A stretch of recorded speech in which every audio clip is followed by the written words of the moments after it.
vamos caminhar aqui com a mensagem, lembrando que nós temos 2 velas acesas, uma está meio teimosa, né? Mas acho que parece que está meio acesinha lá, né? Mais ou menos, né? A ideia da vela é que cada domingo se acende uma das 4 velas, até chegar o dia do Natal em que se acende a vela central. Cada uma das velas faz menção a textos bíblicos que prometem a vinda do Messias. E nós podemos trabalhar com a vinda do Messias acontecida no Natal, a vinda do Messias que nós aguardamos futuramente, a sua volta gloriosa, e as suas vindas no nosso dia a dia, na nossa história, quando nós precisamos de sua graça e de sua presença. Então, há textos que nós podemos trabalhar de várias formas. Hoje nós vamos para um texto que trabalha a vinda do Messias, promessa da vinda do Messias no passado, mas que tem a ver também com o nosso dia a dia, um alerta para nós não errarmos como rei, já que nós somos reis e rainhas em Cristo, nós não errarmos. Enquanto nós fizermos isso aqui, as nossas crianças terão também um ensino delas, e por isso nós vamos orar pelo ensino das crianças e o nosso, né? Obrigado, Senhor, porque nós temos a palavra. Obrigado, Senhor, porque nós temos esse momento de caminhada, de preparo para celebrarmos o Natal do Senhor Jesus Cristo. Abençoa-nos enquanto meditamos aqui, abençoa as crianças também que meditarão na palavra. Trabalha em cada um de nós e continua a transformar o nosso ser.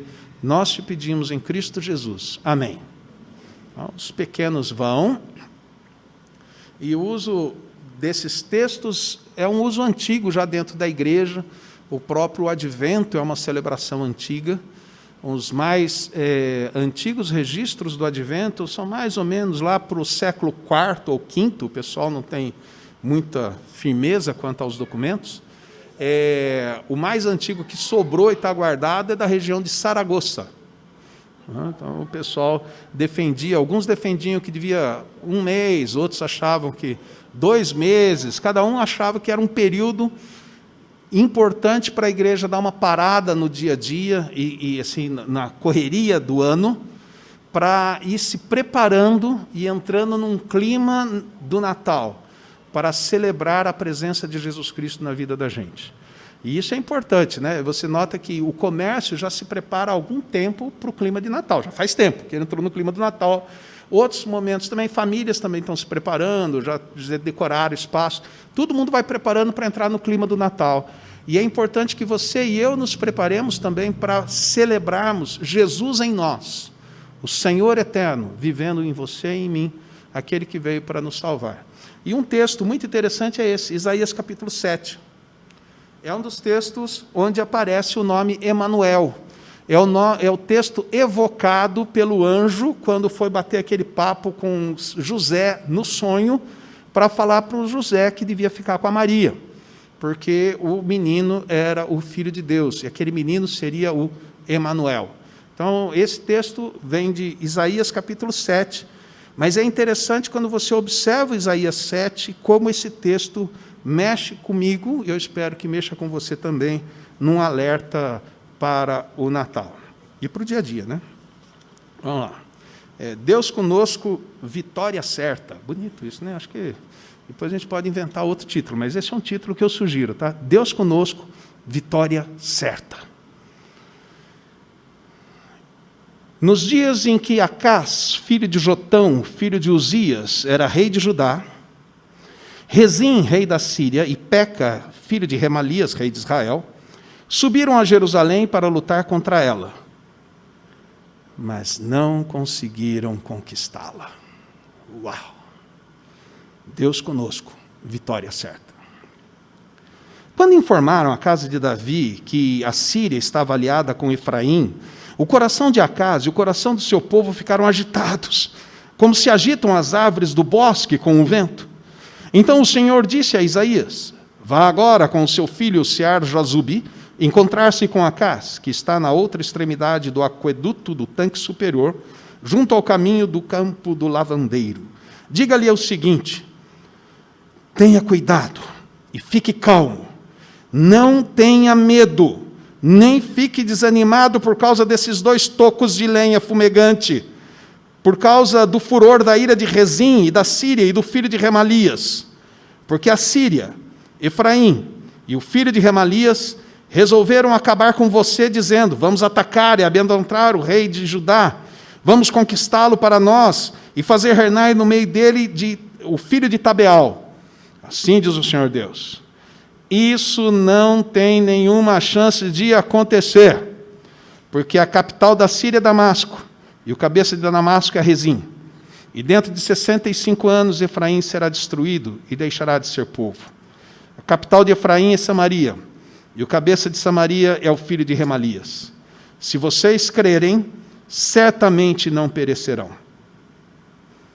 E o Senhor continuou a falar com Acaz, dizendo: peça ao Senhor, seu Deus, um sinal, quer seja embaixo nas profundezas ou em cima nas alturas. Acaz, porém, disse: não pedirei, nem tentarei o Senhor. Então Isaías disse: agora escute, ó casa de Davi. Será que não basta vocês abusarem da paciência dos homens? Querem abusar também da paciência do meu Deus? Portanto, o Senhor mesmo lhe dará um sinal. Eis que a virgem conceberá e dará à luz um filho e lhe chamará Emanuel. Ele comerá manteiga e mel quando souber desprezar o mal e escolher o bem. Na verdade, antes que este menino saiba desprezar o mal e escolher o bem, a terra daqueles 2 reis que você tanto teme será abandonada. Mas o Senhor fará vir sobre você, sobre o seu povo e sobre a casa de seu pai, dias tais como nunca houve, desde o dia em que Efraim se separou de Judá. Ele fará vir o rei da Assíria. Naquele dia o Senhor assobiará as moscas que estão no extremo dos rios do Egito e as abelhas que se encontram na terra da Assíria. Elas virão e pousarão todas nos vales profundos, nas fendas das rochas, em todos os espinhos e em todas as pastagens. Naquele dia o Senhor o rapará com uma navalha alugada do outro lado do rio, a saber, por meio do rei da Assíria. Rapará a sua cabeça e os cabelos dos seus pés, e tirará também a sua barba. Naquele dia, um homem manterá apenas uma vaca nova e 2 ovelhas, e será tal a abundância de leite que elas lhe darão, que comerá manteiga.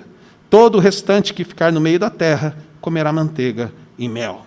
Também naquele dia, todo lugar em que houver 1000 videiras, no valor de 1000 moedas de prata, será tomado por espinheiros e ervas daninhas. Com flechas e arcos se entrará aí, porque os espinheiros e as ervas daninhas cobrirão toda a terra. Quanto a todos os montes, onde se costuma cavar com enxadas, para ali você não irá com medo dos espinhos e das ervas daninhas. Eles servirão para pasto dos bois e para serem pisados pelas ovelhas. Então, esse é o texto de Isaías 7, que é um alerta para você e para mim, porque Isaías 7 nos garante que Deus conosco é vitória certa. Semana passada a gente conversou que Deus não se atrasa, né? Em Gálatas capítulo 4, Deus não se atrasa, Ele sempre age na hora certa, e você e eu devemos saber aguardar, esperar, ter certeza que Deus não nos abandona. E esse texto aqui diz que Deus conosco é vitória certa. Por isso a gente tem que tomar cuidado para não entrar nessa do Acaz. É interessante o texto, o jeito que ele é construído, porque, primeiro, o versículo 1 já conta a história inteira. Depois ele vai contar alguns detalhes que como foi a história. Então, o versículo 1 diz para nós, nos dias em que Acaz, filho de Jotão, filho de Uzias, era rei de Judá, Rezim, rei da Síria, e Peca, filho de Remalias, rei de Israel, subiram a Jerusalém para lutar contra ela, mas não conseguiram conquistá-la. Acabou. Essa é a história. Imagine se você já soubesse o fim da história, que legal. Né? Os inimigos estão chegando, estão cercando, sei lá, com medo do que vai acontecer. Você vai ganhar. O texto já cantou no versículo 1 que vieram 2 reinos, Judá é na região sul de Israel, nós temos Efraim, no texto é chamado Efraim, são as tribos do norte. Detalhe muito legal, que o nome do rei só aparece no versículo 1, depois o nome some. Fala assim, o filho do fulano, por quê? Esse cara não presta. Então, nem dou nome para ele, nem cito o nome. É assim que funciona nos textos. Quando o nome vai sendo omitido, é porque ele está sendo colocado para baixo. Então, esse cara vai sendo posto para baixo. Por quê? Esse cara está longe de Deus. E ele se une com o outro para acabar com o povo de Deus ali, o reino do sul, aquele reino de Judá, os filhos de Davi, os descendentes de Davi. E por que eles estavam fazendo isso? Porque aí tem um detalhezinho, para você entrar nesse texto, você tem que conhecer um pouco da história que está por trás. Segundo livro dos Reis 16 ajuda, e também um pouco de história geral ajuda. Nesse período, um grande império estava em ação, o império da Assíria, o nome só, Assíria. Esse povo vinha lá do leste e vinha conquistando tudo, e conquistou muita coisa, ficou um baita império. Eles estavam vindo, e o pessoal da Síria, que ficava bem ao norte, falou assim, vamos fazer um grupinho aqui para receber essa turma da Assíria. Vamos formar uma coligação, uma reunião de países, e vamos fazer uma barreira, e a Síria não vai passar por cima da gente. E daí a Síria perguntou para Israel, você topa entrar com a gente? Israel, topo. Então fizeram a aliança Sírio-Efraimita, que é Síria com Efraim, que é a tribo do norte, as tribos do norte. Daí os dois perguntaram para o nosso amigo Acás, o rei de Judá. Acás, você entra com a gente? E o Acás falou, eu não estou com vocês. Aí, então, os dois ficaram bravos, e eram dois impérios, dois reinos maiores, eles vieram contra Judá, para acabar com Judá, porque se eles não acabassem com Judá, imagina, a Síria vindo daqui, Judá podia vir daqui por baixo e acabar com eles. Eles estariam cercados. Então, eles tinham que garantir o sul. Eles tinham que acabar com Judá ali, e daí ficar o grupo pronto para receber a Síria. Então, eles falaram, não vamos acabar com Judá. Então, foram em direção, pegaram algumas cidades de Judá, e estavam chegando em Jerusalém. E o que acontece com o povo de Jerusalém? É interessante, enquanto eu lia agora com vocês, eu comecei a observar, nossa, o rei e o povo de Jerusalém parece Herodes em capítulo 2, quando ouviram falar que nasceu, os magos chegaram lá perguntando do recém-nascido filho de Davi, né? O rei de Israel que nasceu. Eles estavam tremendo, eles estavam com medo. E Deus fala assim, Isaías, vai bater um papo com Acás. O Acás está lá no aqueduto. Por que ele estava por lá? Provavelmente, ele estava fiscalizando, vendo como que estava o abastecimento de água para a cidade.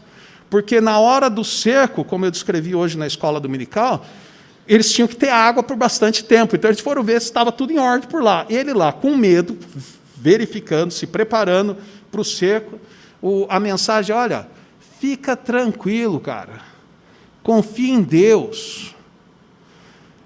Olha, esses dois tições, esses dois pedaços aí de pau que queimou e agora já está só saindo fumacinha, vão embora daqui. É um jeito muito legal, o jeito que Deus fala dos outros povos, de Israel e da Síria.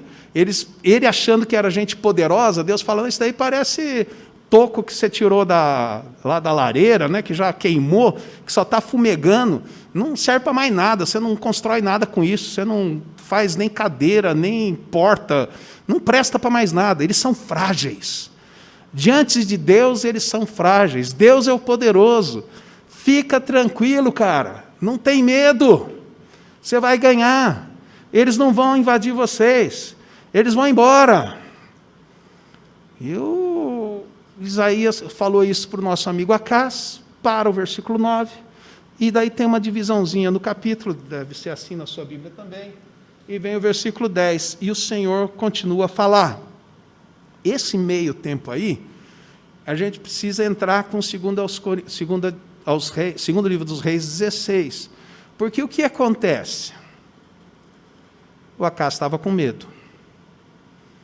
O reino dele era menor do que o reino do norte. E o reino do norte já estava junto com a Síria. Deus falou para ele, não fica com medo, rapaz, eu estou com você, vai dar certo. Eu vou dar jeito nisso. E o que ele fez? Ele manda mensageiros para o rei da Assíria. Junto com os mensageiros, ele pega todos os tesouros que tem no templo de Israel, no templo de Jerusalém, as coisas que eram oferecidas a Deus, ele pega aquilo, pega coisas da casa do rei dele e manda de presente para o rei da Assíria. e fala, ajuda a gente aqui, dá um jeito com esses dois povos que estão querendo acabar comigo. Ele deu um jeito. Ele, ao invés de confiar no Deus que estava com ele, ele começou a dar um jeito para resolver o problema dele, fazendo aliança com outro povo. Mais do que isso, quando essa aliança dá certo, e você continua lendo o segundo livro dos Reis, capítulo 16, ele vai visitar o rei da Assíria, e acha muito bonito um baita altar que tinha lá para o Deus da Assíria. E ele pega, desenha, faz o projetinho do altar e manda construir dentro do templo de Jerusalém um altar igual àquele. E pegar o altar de bronze, que era para oferecer as coisas para Deus, e deixar de lado, para depois ele ver o que queria fazer com aquilo. E ele passa a adorar o Deus da Assíria, porque ali ele teve socorro. A história é muito triste. Se você for lá, eu nem vou falar que ele ofereceu o filho dele em sacrifício, porque isso já ia acabar com ele, né? Ixi, escapou, falei. Ele fez isso também. Ele ofereceu o filho dele em sacrifício a um outro Deus, matou o filho dele, para ter o favor de outro Deus, para poder estar tudo em ordem. Só que o texto, o profeta de Deus tinha ido falar com ele, cara, Deus está com você, confia, vai dar tudo certo. Daí você entende por que a bronca do profeta, em nome de Deus, quando o profeta chega para ele a partir do versículo 10, falando assim, olha, você está aí duvidando? Pede para Deus um sinal. Qualquer lugar, lá do alto do céu, lá debaixo do inferno, da onde você quiser. Um sinal para mostrar que Deus está com você. E você vai ganhar. Que você não precisa ter medo dessa turma. Que você não precisa buscar ajuda do outro. E ele fala assim, não, eu não vou tentar o Senhor Deus. Quando ele fala assim, você pode até pensar, poxa, esse cara era fiel, né? Ele está confiando em Deus. Como que ele está confiando em Deus se o texto de segundo livro dos reis, e também segundo livro das crônicas, mostra que ele foi um mau rei, que ele adorou outros deuses, que ele deu as costas para o Deus de Israel, que ele não serviu ao Deus do seu pai Davi. Não, a resposta, eu não quero tentar o Senhor Deus, é a ideia assim, não, eu não quero me comprometer com Deus, fica tranquilo. Então vem a bronca, olha, você está cansando os homens, está cansando Deus também. Mas eu vou dar um sinal, mesmo assim eu vou dar um sinal, e você vai saber de uma coisa. A virgem conceberá e dará à luz um filho, e esse filho será Emanuel. Só que pulei um detalhe interessante, no comecinho do texto, né? Quando o Isaías vai conversar com ele, ele leva o filho com ele, né? Se alguém perguntasse, qual é o nome do menino? Um resto voltará. Um resto voltará. Um resto... O que é isso? Isaías 7 está depois de Isaías 6. E o que nós temos em Isaías 6? Lembram-se? No ano da morte do rei Urias, estava Isaías no templo, e viu Deus assentado no trono, com suas abas, cobrindo, e os anjos, aquela coisa toda. E há uma pergunta, quem há de ir por nós? E o Isaías fala, eu vou, eu anuncio a tua palavra. E Deus fala, você vai, e você vai pregar, e ninguém vai ouvir. E você vai anunciar, e ninguém vai se converter. E os corações deles serão duros, e eles não acolherão a palavra. E Isaías fala, mas até quando, Senhor? Até ficar o resto. E desse resto, eu construirei meu povo. E o filho dele, então, já tinha um nome profético. O outro tem um nome profético, Deus conosco, Emanuel, Bonanjá. Mas o dele também, um resto voltará. O povo está longe, o rei está longe, mas um resto do povo será salvo. E é o que o resto do texto diz. Quando ele fala assim, olha, a virgem conceberá e dará à luz um filho, e esse filho será chamado Emanuel, e olha, antes desse menino chegar na ideia da razão, esses dois reis que estão pondo medo em você, vão estar longe daqui. Israel vai deixar de existir rapidinho, e foi rapidinho. Se você vira a página do segundo livro dos reis, você estava no 16 vendo Acás, vai para o 17, acaba Samaria, acaba Israel. Eles são totalmente destruídos. Ele fala assim, esses dois reis vão estar longe daqui. Antes desse menino chegar à ideia da razão, conseguir discernir o que é certo e errado, alguns dizem 11, 12 anos, 10 anos, não sei, mas esse menino vai chegar lá. Mas o texto vai continuando falando umas coisas que para nós não tem muito sentido, né? Que ele vai comer manteiga e mel, essa coisa toda, né? Essa ideia é que não vai ter comércio, não vai ter agricultura. Era um povo agropecuário, ia parar isso. O seu reino vai parar de produzir. Vocês vão ficar na pior. Vocês vão ficar comendo como os nômades comiam lá, os que viajavam, sem plantação. O resto do texto vai mostrando que Judá, o reino do sul, que Deus estava com eles e a vitória era certa, mas por duvidarem e por buscar ajuda fora, iam apanhar. Iam apanhar de quem? Da Assíria.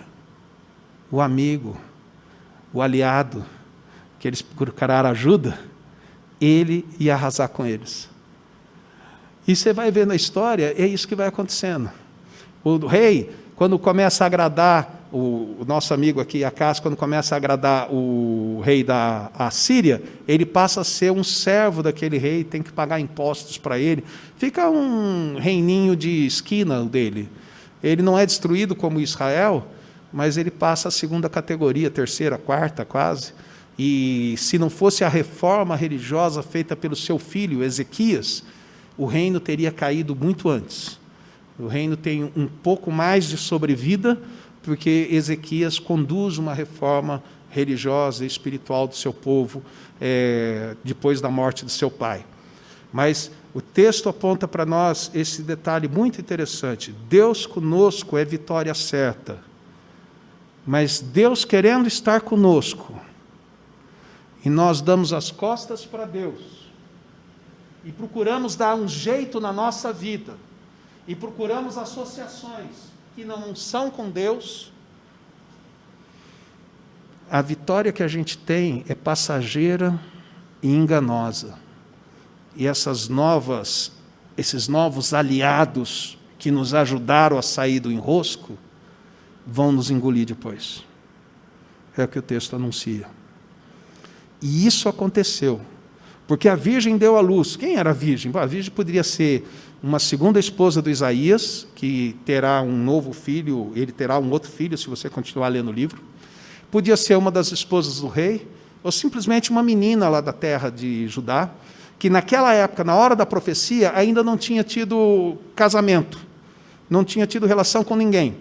E daria tempo para ela casar, ter a relação com seu marido, engravidar, ter o seu filho, esse filho nasceria. Então a ideia é que, da hora da profecia, 2 anos, 3 anos, ainda teria um tempo de opressão daqueles 2 reinos.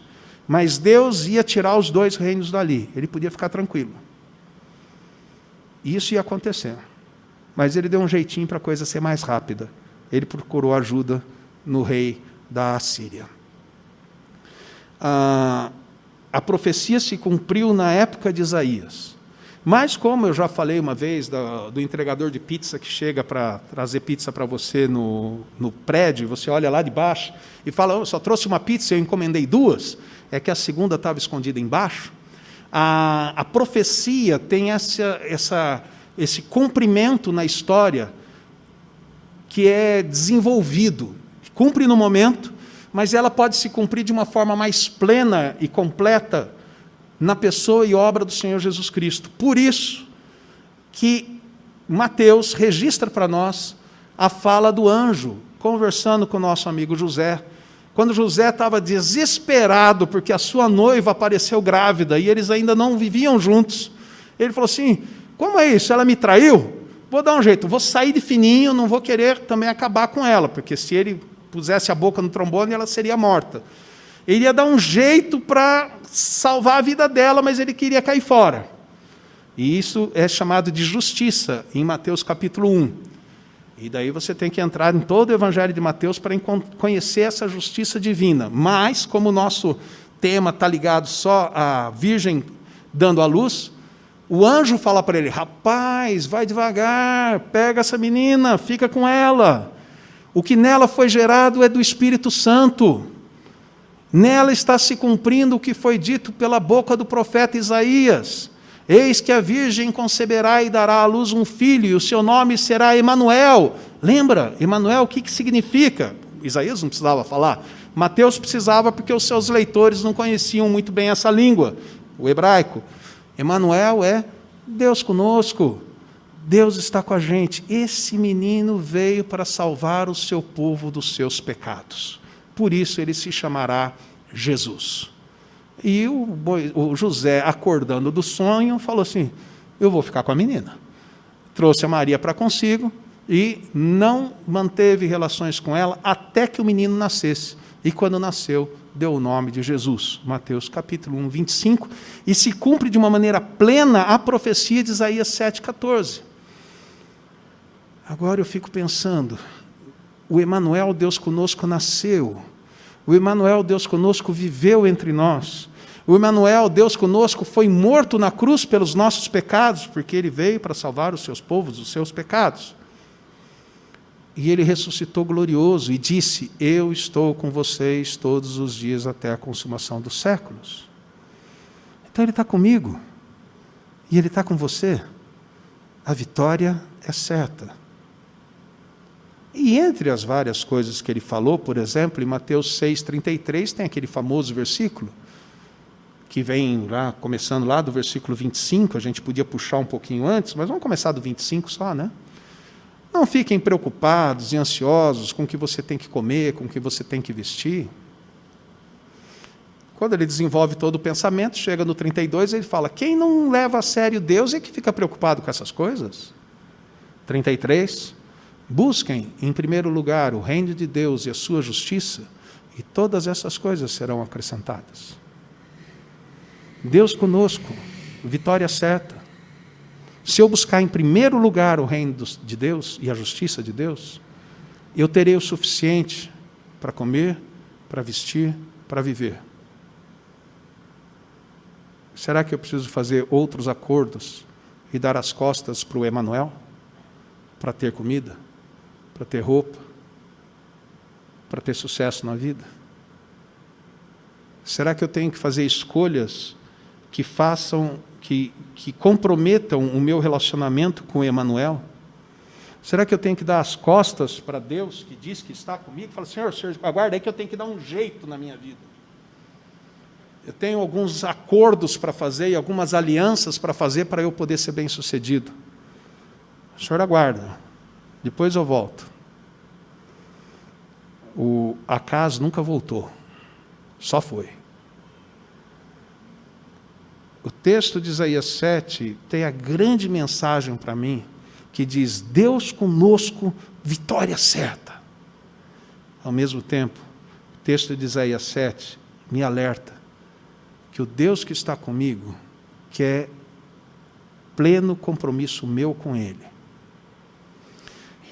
O Acaz tinha para ele somente as histórias da criação, da libertação do Egito, da aliança de Deus com Davi, dizendo que todos os filhos de Davi, descendentes, Deus ia guardar, e ele era descendente de Davi. Você fala, só isso? Bom, com isso já dava para fazer muita coisa. Já dava para acreditar em Deus, viver com Deus. Na reforma lá do nosso amigo Ezequias, tem até aquela questão da palavra perdida, né? É interessante, ele não lia, ele não conhecia. Deuteronômio 17 diz que o rei deveria ter ao seu lado uma cópia da Torá, da lei, para ler dia e noite, para não sair nem para a direita nem para a esquerda. Ele não lia. E nem quando o profeta veio falar com ele, ele acreditou. Ele só tinha aquelas histórias. Nós temos aquelas, o registro do que aconteceu com ele, e o cumprimento extraordinariamente maravilhoso da palavra de Isaías 7,14 no nascimento de Jesus Cristo, que morreu pelos nossos pecados, ressuscitou glorioso e derramou o seu Espírito Santo sobre a igreja. E nos revela ainda todo o Novo Testamento, e que diz que a vitória é certa naquele glorioso livro do Apocalipse. E se não tivéssemos Apocalipse, nós teríamos Mateus 24, 25, e os seus textos paralelos, dos pequenos apocalipses nos evangelhos sinóticos. Nós teríamos 1 Tessalonicenses 4, ou outros textos que falam, 1 Coríntios 15, da vitória certa. É tão certa que em Romanos 8, o nosso amigo Paulo diz que nós não somos vencedores em Cristo Jesus. Não é verdade? O que nós somos? Mais que vencedores. E tão certa que é a vitória. Nós somos mais que vencedores. Porque Deus está conosco. Eu tenho tudo isso. E o que eu faço com isso? Eu vivo intensamente a busca pelo reino de Deus e a sua justiça, ou de vez em quando eu falo, Senhor, fica tranquilo aí que eu tenho que cuidar de umas coisas aqui, fazer alguns acordos, fazer algumas alianças, porque eu tenho que dar um jeito na minha vida. Porque se eu não fizer por mim, quem fará? E Deus diz, eu estou com você. Vai dar certo. E eu falo, não, Senhor, eu sei que o Senhor está comigo, mas espera um pouquinho aí, depois eu volto. É mais grave a minha postura quando eu faço isso do que a postura de Acás. Acás sacrificou o seu filho no altar. Nós podemos não queimar os nossos filhos, mas às vezes, pelas escolhas que fazemos, nós podemos sacrificar os nossos filhos para o mundo ou para outros deuses, porque não buscamos o Senhor e o seu reino em primeiro lugar. Advento, e a segunda palavra do advento, Deus conosco, vitória certa. É uma palavra de incentivo, mas também é uma palavra de alerta. Que o Senhor nos ajude a confiar nesse Deus conosco e a descansar nas misericórdias desse Deus conosco e a aprender a buscar a graça desse Deus conosco. Deus bondoso, nós te agradecemos porque o Senhor é Deus conosco. O nascimento do teu filho prova isso. A morte e ressurreição que já tentaram desbancar e desmentir e não conseguiram, prova isso. E o teu filho nos ensina que devemos te buscar o teu reino e a tua justiça em primeiro lugar.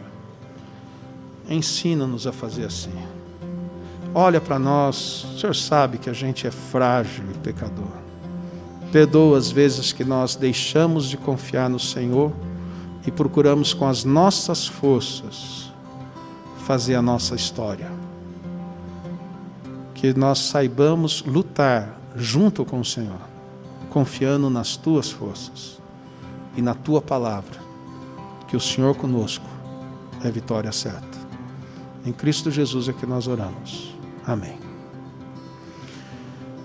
O Senhor está com vocês e segue com vocês durante a semana. Que a graça do Senhor Jesus Cristo, o amor de Deus Pai e a comunhão do Espírito Santo esteja com cada um de vocês e com todos aqueles que amam e esperam a volta gloriosa de Jesus, hoje e sempre. Amém.